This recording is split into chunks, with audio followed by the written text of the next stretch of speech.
Rejoins maintenant pour discuter de la pandémie de Covid. Cela fait un moment que nous n'en avons pas parlé, alors entrons dans le vif du sujet avec Angus Dalgleish, professeur émérite d'oncologie à l'Université de Londres et principal de l'Institut des vaccins contre le cancer et de l'immunothérapie. Angus, c'est un plaisir de vous recevoir. Votre sujet me rend nerveux. Dites-moi, quel est le point le plus important? Il y a tellement de choses et vous êtes un expert en la matière, tellement de choses que l'Australie a mal faites concernant le Covid, que ce soit les confinements, les obligations de porter des masques ou les obligations de vacciner, quel est pour vous, avec le recul, le bénéfice du recul? Quelle est la pire chose que le gouvernement australien ait infligée au peuple australien pendant le Covid? Eh bien, la première chose que je dirais, c'est le confinement. En fait, ce n'était pas nécessaire. Je pense que tout le monde s'est mis d'accord sur ce point. Tout le monde s'est penché sur la question. Cela semble donc avoir été un projet de contrôle partout dans le monde. Tout le monde l'a fait, sauf la Suède. Et mon Dieu, j'admire vraiment Anders Tegnell, le médecin en chef de ce pays, qui a dit « Non, nous ne le ferons pas, tout cela cause bien plus de dégâts que n'importe quoi d'autre. » Mais je pense que nous sommes ici aujourd'hui pour discuter de la terrifiante utilisation des vaccins et des obligations qui ont causé tant de problèmes. Et il est très clair maintenant que pourquoi diable ont-ils fait cela? Je veux dire que je n'en ai aucune idée parce que dès le début, ces vaccins n'étaient pas des vaccins, en particulier AstraZeneca qui était responsable de nombreux caillots et qui a fini par être abandonné. Mais les vaccins ARN messager de Pfizer et Moderna ont causé également des problèmes et des séquelles incroyables. Et je ne pense pas que nous nous en remettrons jamais vraiment. J'ai remis en question le concept dans son ensemble dès le premier jour. J'ai dit dès le début que ce virus s'était échappé du laboratoire. Il possède 6 inserts qui n'ont pu être insérés que manuellement. Mes pères m'ont dit que cela pouvait être dû au hasard. J'ai dit non, une fois, mais pas 6 fois. C'est ce qui s'est passé. Et le plus important, c'est que nous avons dit que le vaccin était à 80% semblable à l'homme. Il ne pouvait donc qu'entraîner des effets secondaires considérables. Comment se fait-il que tout le monde ait accepté? Nous avons informé tout le monde et le gouvernement, par le biais du processus Five Eyes, que cela se produirait. Mais tout le monde l'a ignoré. Pourquoi cela s'est-il produit? Nous savons maintenant que c'est encore pire que cela, que les vaccins étaient soumis à un contrôle de qualité épouvantable. Ils ont modifié le processus de fabrication entre l'essai et la mise sur le marché. Ce qui fait que pour 6 milliards de personnes, ce vaccin était plein de contaminants. Il était plein de séquences qui pouvaient réellement pénétrer dans votre génome. Et ce qui me préoccupe le plus, c'est que beaucoup de ces séquences expliquent pourquoi, quelques années après le début de l'épidémie, nous avons encore une surmortalité massive. Une surmortalité en Australie, en Nouvelle-Zélande et partout ailleurs. Et que beaucoup de ces séquences sont maintenant attribuées au cancer. Et c'est essentiellement de cela que je veux parler aujourd'hui. Les signaux d'alarme sont tellement considérables. Pourquoi le gouvernement n'a-t-il pas immédiatement interdit ces vaccins? Tout d'abord, le Covid a disparu. Et s'il existe, il ne tue plus personne. Alors pourquoi utilisez-vous des vaccins, des rappels dont nous savons maintenant qu'ils augmentent le taux de cancer et que les cancers sont épouvantables? Ce sont des turbocancers. C'est terrifiant parce que non seulement tout le monde était d'accord avec ça, mais nous étions forcés de le prendre. Si vous vouliez garder votre emploi, si vous vouliez voyager, si vous vouliez entrer dans un centre commercial et acheter des choses essentielles, vous deviez le faire. Et pas seulement des adultes, mais aussi les enfants. À Victoria, certains enfants ne pouvaient pas entrer dans les magasins de vêtements, ni se rendre dans les lieux de la vie quotidienne, sans leur carnet de vaccination, sans... Quel sera l'impact sur les enfants qui étaient les moins exposés au risque du Covid? Nous le savions dès le départ. Ces enfants ont été contraints de se faire vacciner. Connaîtrons-nous au moins l'étendue du préjudice causé à certains de ces enfants? Je pense qu'il est vrai qu'il s'agissait d'une dystopie draconienne et totalement inutile. J'ai critiqué notre propre médecin-chef, Chris Whitty, et je dirais que c'est un abruti total. Il a en gros vacciné nos enfants pour protéger leurs grands-parents. En une phrase, il a dit qu'il ne savait rien sur les vaccins, qu'il fallait vacciner pour protéger quelqu'un d'autre.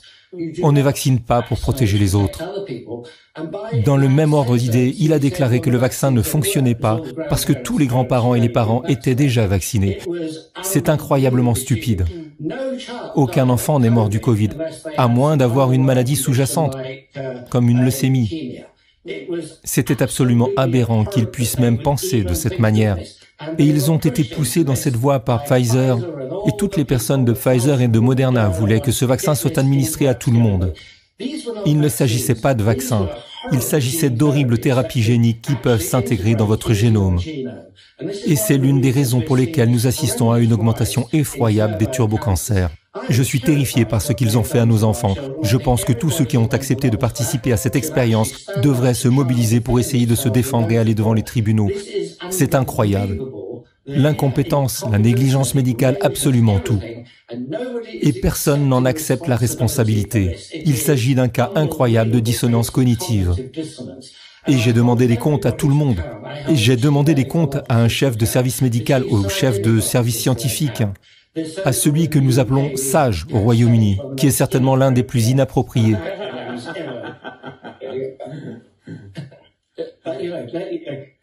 C'est incroyable. Je ne peux pas croire à ce niveau d'incompétence et de négligence de la MHRA, de la TGA et de la FDA. Ils doivent être traduits en justice, on parle de procès de Nuremberg. Ils sont tellement abominables, nous sommes au courant de la contamination. Votre TGA s'est présenté et a dit « Nous avons fait cette petite étude. Qu'avez-vous » Mais cela n'a pas vraiment d'importance car ils sont sûrs et efficaces. Ils ont commencé par affirmer que ces vaccins étaient sûrs et efficaces. Non, ils n'ont jamais été efficaces. J'ai examiné les premières demandes de Pfizer à la FDA. Il n'y avait aucune preuve de leur efficacité. Il s'agit essentiellement d'espoir et ils n'ont jamais été sûrs. La première demande de Pfizer a montré qu'il provoquait tous les effets secondaires possibles et imaginables. Et pourtant, la FDA les a approuvés et la TGA et la MHRA ont fait de même. Il s'agit en fait d'une négligence criminelle et leur travail consistait à dire « Sont-ils sûrs? Sont-ils efficaces ?» Non, ils ne l'étaient pas et pourtant ils l'ont approuvé. Professeur, nous avions en Australie, et je sais que beaucoup d'autres pays avaient élaboré des plans de lutte contre la pandémie bien avant que cela ne se produise et aucun d'entre eux ne prévoyait de confinement. Et pourtant, presque tous les pays ont suivi le plan de confinement, à l'exception de la Suède qui s'en est très bien sortie comparativement. Pourquoi pensez-vous que tant de pays comme l'Australie ont adopté ce plan à la suite de cette pandémie dont nous savons qu'elle a été causée par un virus créé dans un laboratoire qui faisait de la recherche et financée par les États-Unis pour contourner leurs restrictions? Je suis tout à fait d'accord. Comme je l'ai dit, mes collègues et moi-même avons été les premiers à souligner que cela s'était échappé du laboratoire. Il n'y avait pas d'autre explication. Il y avait 6 charges positives dans ce virus. 2 d'entre elles avaient déjà été publiées dans la littérature médicale occidentale. Alors pourquoi ont-ils dissimulé les faits? Pourquoi ont-ils procédé au confinement? Pourquoi ont-ils imposé le vaccin? Je suis désolé de ne pas pouvoir croire que mes pères et l'humanité soient descendus aussi bas. Mais en fait, tout avait été planifié. L'ensemble du confinement était une expérience de contrôle. Et ce projet Manhattan relève du ministère de la Défense. Il procédait à des manipulations génétiques dont Obama a dit à juste titre qu'elles n'auraient jamais dû être effectuées. Il s'agit d'un gain de fonction. Fauci a reçu l'ordre de ne pas le faire. Alors qu'est-ce qu'il a fait? Il l'a fait faire ailleurs, y compris au laboratoire de Wuhan en Chine. Et il a menti, je crois. Rand Paul l'a mis au pied du mur sur ce point. La meilleure chose qui soit arrivée, c'est que Robert F. Kennedy a écrit le livre le plus brillant sur le diabolique Fauci, le vrai Anthony Fauci. Lorsqu'il prendra le pouvoir en janvier, je pense que toute cette affaire sera réglée. Il leur demandera à tous de rendre des comptes, car je crois que ce qui s'est passé à ce sujet est le plus grand procès du siècle. Professeur Dalgliesh, je suis d'accord avec vous, ce sera intéressant une fois que Robert Kennedy sera au pouvoir et ce sera absolument fascinant. Merci beaucoup pour vos réflexions. Je voudrais souligner que la TGA ne serait pas d'accord avec vous sur la surmortalité. Elle soutiendrait que cela est dû au fait que des personnes n'ont pas été diagnostiquées, mais je peux imaginer votre réponse à cela. Nous n'avons pas le temps pour cela, mais je pense que votre point de vue est parfaitement clair et que vous avez brillamment défendu votre cause. Merci beaucoup, professeur Dalgleish.